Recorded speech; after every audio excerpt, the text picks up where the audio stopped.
ননদ ভাবির নোংরামি, ভালো করে ভিডিও করো, সবকিছু স্পষ্ট দেখা যায়। রেশমি বলল, হ্যাঁ ভাবি, সবকিছু সুন্দরভাবে দেখা যাচ্ছে। জেসি বলল, এবার আমার ফুল বডি ভিডিও করো। রেশমি মোবাইল নিয়ে তার ভাবি জেসির ফুল বডি ভিডিও করছে, বিভিন্ন অ্যাঙ্গেলে ভিন্ন ভিন্ন পোজ দিয়ে ভিডিও করছে। জেসি বলল, এখন কয় মিনিট হয়েছে দেখো। রেশমি বলল, ভাবি 5 মিনিট পার হয়ে গেছে। জেসি বলল, আরো করো। এমন সময় দরজার বাহিরে থেকে কে জানি টোকা দিল, তড়িঘড়ি করে ভিডিও অফ করে দিল। জেসি বলল, গিয়ে দেখা তো কে এসেছে। রেশমি বাহিরের দিকে চলে গেল। বাহিরে দরজা খুলে দেখতে পেল দরজার পাশে দাঁড়িয়ে আছে রেশমির ভাই বাহার। বাহারকে দেখে বলল, ভাইয়া তুমি চলে এসেছো। বাহার বলল, এতক্ষণ ধরে দরজা নক দিচ্ছি, তোদের কোনো খবর নেই কেন? কোথায় তোরা? তোর ভাবি কোথায়? রেশমি বলল, ভাইয়া ভাবির শরীর মনে হয় একটু অসুস্থ, তাই ভাবি রুমে শুয়ে আছে। বাহার বলল, অসুস্থ হলে আমাকে বললো না কেন? আমি ওষুধ নিয়ে আসতাম। রেশমি বলল, তা তো আমি জানি না ভাইয়া। বাহার বলল, আচ্ছা ঠিক আছে, চল ভেতরে। বাহার এবং রেশমি দুজনেই ভেতরে ঢুকে গেল। বাহার তার রুমে ঢুকে দেখতে পেল জেসি শরীরের কাপড় ঠিক করছে। বাহার গিয়ে বলল, তোমার হঠাৎ কি অসুখ হয়েছে? বাহারের কথা শুনতে জেসি কিছু বুঝে উঠতে পারেনি। জেসি বলল, আরে আমার কি অসুখ হবে, আমি তো ঠিকই আছি। বাহার বলল, ঠিক আছে মানে? রেশমি তো আমাকে বলল তুমি অসুস্থ। এবার জেসি বুঝতে পারলো তার ননদ রেশমি তার স্বামীকে মিথ্যে কথা বলেছে। জেসি তার ননদকে বাঁচাতে রেশমির কথার সাথে তাল মিলিয়ে বলল, ও আচ্ছা বুঝতে পেরেছি, কিছুক্ষণ আগে আমার মাথা ব্যথা করছিল, রেশমি আমার পাশে ছিল, তা দেখে মনে হয় তোমাকে বলেছে। বাহার বলল, আমি তোমাদের ননদ ভাবির কথা কিছুই বুঝি না, ভালো থাকলে ভালো, এখন আমাকে কিছু খেতে দাও। জেসি বলল, ঠিক আছে চলো। এই বলে দুজন কিচেন রুমের দিকে চলে গেল।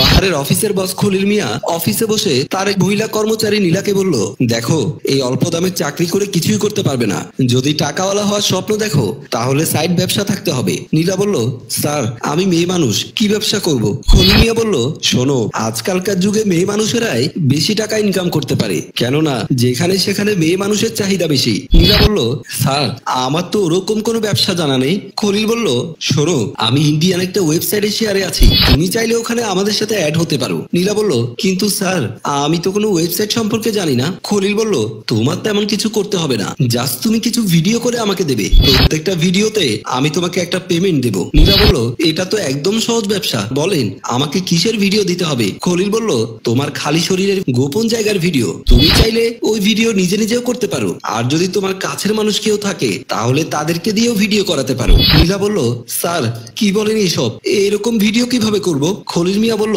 কেন হাজার হাজার মেয়েরা করছে না? নীলা বলল, স্যার আমি করতে পারবো না। খলিল মিয়া বলল, ঠিক আছে না পারলে নাই, আমি তো চাইছিলাম তোমার উপকার করতে, তোমার যেহেতু ভালো লাগে না যাও তাহলে। নীলা বলল, ঠিক আছে স্যার আমি আসি, বলেই নীলা চলে গেল। খলিল মিয়া একটু পরে উঠে চলে গেল। এর কয়েকদিন পরে বাহার মন খারাপ করে ড্রয়িং রুমে বসে আছে। বাহারের বউ জেসি তার কাছে গিয়ে বলল, কি ব্যাপার, তুমি মন খারাপ করে কেন বসে আছো? বাহার বলল, মন খারাপ না করে আর কি করব, এত চেষ্টা করার পর একটা চাকরি পেলাম না, গত মাসের বাসা ভাড়াটা বাকি আছে, তার উপর তুমি বলছো ঘরের বাজার সাজার কিছুই নেই। আমার বন্ধু জায়েদকে একটা চাকরির কথা বলেছিলাম, সেও তো কিছু বললো না, এখন টেনশনে মাথায় কাজ করছে না। এমন সময় রেশমি গিয়ে বলল, ভাইয়া নো টেনশন, কোনো টেনশন করতে হবে না, আমি তোমাকে 5,000 টাকা দেবো। এই কথা শুনে বাহার বোনের দিকে তাকিয়ে বলল, তুই আমাকে 5,000 টাকা দিবি? তুই এত টাকা কোথায় পাবি? রেশমির ভাবিও রেশমির দিকে তাকিয়ে আছে। রেশমি বলল, ভাইয়া ওই টাকা আমি জমা করেছিলাম, আমি এক্ষুনি তোমার নাম্বারে ট্রান্সফার করে দিচ্ছি। বাহার বলল, আচ্ছা ঠিক আছে, তাহলে আমি দোকানে গিয়ে টাকা তুলে বাজার সদাই করে নিয়ে আসবো। এই বলে বাহার চলে গেল। বাহার চলে যাবার পর জেসি রেশমিকে বলল, এই তুই এত টাকা কোথায় পেলি? রেশমি বলল, আর কোথায় পাবো, ওই যে তোমার জন্য টাকা পাঠিয়েছে না, ওই টাকা আর কি। জেসি বলল, তুই আমাকে না বলে আমার টাকা তোর ভাইকে দিয়ে দিলে কেন? রেশমি বলল, ভাবি ওখানে তো শুধু তোমার টাকা নয়, আমারও তো টাকা আছে, তাছাড়া তোমার টাকা মানে তো আমার ভাইয়ের টাকা। জেসি বলল, ওখানে তোর টাকা আছে 1,000, আমার টাকা আছে 4,000, আমার যদি টাকা দেওয়ার দরকার হতো তাহলে আমিই দিতাম, তুই কেন এখন আমার টাকা দিবি? তুই এখন আমার টাকা আমাকে দিবি। রেশমি বলল, আমি টাকা কোথায় পাবো? টাকা তো ভাইয়াকে দিয়ে দিয়েছি, আমি জানি না কোত্থেকে আনবি সেটা তুই জানিস। বাহার হেঁটে যাওয়ার পথে তার ফোনে হঠাৎ একটা কল আসলো। ফোন রিসিভ করে বাহার বলল, জায়েদ কেমন আছিস ভাই? জায়েদ বলল, শোন তুই আমাকে কাজের কথা বলেছিলি না, আমি তোর জন্য একটা কাজের সন্ধান পেয়েছি। বাহার বলল, দোস্ত আসলে আমি আর্থিকভাবে খুব কষ্টে আছি, আমাকে একটা কাজের ব্যবস্থা করে দিলে আমি খুব উপকৃত হব। জায়েদ বলল, শোন আমি তোকে একটা লোকের নাম্বার দিচ্ছি, তুই ওই নাম্বারে যোগাযোগ করে লোকটার সাথে দেখা কর, হয়তো কোনো কাজের ব্যবস্থা হবে, তবে কি কাজ আমি জানি না, তুই যোগাযোগ করে দেখ। বাহার বলল, দোস্ত তোকে অনেক ধন্যবাদ, ওই নাম্বারটা সেন্ড কর। জায়েদ বলল, আচ্ছা ঠিক আছে আমি নাম্বার দিচ্ছি, বলে এই ফোন কেটে দিল। বাহার ওই লোকের অফিসে চলে গেল। গিয়ে দেখলো কেউ নেই। বাহার তার তার ফোন বের করে ফোন দেবে। এমন সময় সেখানে খলিল মিয়া গিয়ে পৌঁছালো। বাহারকে বলল, তুমি আমাকে ফোন দিয়েছিলে? বাহার বলল, হ্যাঁ ভাইজান, আমি আপনাকে ফোন দিয়েছিলাম, আমার একটা কাজের দরকার ছিল তাই। খলিল বলল, আসলে আমার এই কাজটা খুব লাভজনক কাজ, যদি আপনি করতে পারেন। বাহার বলল, জি বলেন, কাজটা কি? আমি যে কোনো কাজ করতে রাজি আছি। খলিল বলল, আচ্ছা তুমি তো বিয়ে করেছো তাই না? বাহার বলল, জি আমি বিবাহিত। খলিল বলল, বিবাহিত পুরুষেরা এই কাজে বেশি পারদর্শী। বাহার আবারও জিজ্ঞেস করলো, বলেন কি কাজ? খলিল বলল, কাজটা হলো আমাদের একটা গোপন ওয়েবসাইট আছে, আমরা ওই ওয়েবসাইটে কিছু গোপন ভিডিও আপলোড করি, আর ওই ভিডিওতে আমাদের অনেক ইনকাম হয়। বাহার বলল, ভাইজান কি ভিডিও করতে হবে বলেন? খলিল বলল, আহা বুঝতেছো না, আচ্ছা আসো আমার পার্সোনাল রুমে আসো। এই বলে বাহারকে খলিলের পার্সোনাল রুমে নিয়ে গেল। জেসি আর রেশমি দুজনে গাল ফুলিয়ে বসে আছে। এমন সময় সেখানে বাহার গেল। রেশমি বলল, ভাইয়া ওই টাকাগুলো কি খরচ করে ফেলেছো? বাহার বলল, কেন? রেশমি বলল, ওই টাকার জন্য ভাবির সাথে আমার ঝগড়া হয়েছে, টাকাগুলো ফেরত দিয়ে দাও। এবার বাহার রাগান্বিত হয়ে রেশমির গালে জোরে থাপ্পড় দিয়ে বলল, কোথায় পেয়েছিস বল এই টাকা। এবার রেশমি বলল, ভাইয়া এই টাকা আমার না, ভাবির টাকা। বাহার এবার জেসিকে একটা থাপ্পড় দিয়ে বলল, বল কোথায় পেয়েছিস টাকা। জেসি বলল, ওই টাকা আমার ভাই আমাকে দিয়েছে।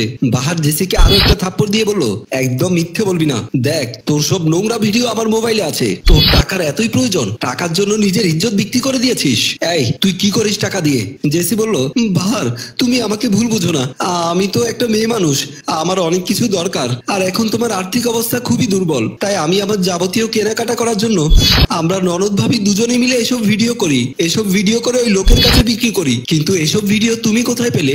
বাহার বলল, আমাকে আমার বন্ধু জায়েদ একটা লোকের কাছে পাঠিয়েছিল, ওই লোকটা আমাকে বলে এইসব নোংরা ভিডিও করতে, তার কাছে আমি এই ভিডিওগুলো দেখতে পাই। জেসি বলল, কিন্তু লোকটা বলেছিল এই ভিডিও বাংলাদেশের কেউ দেখবে না।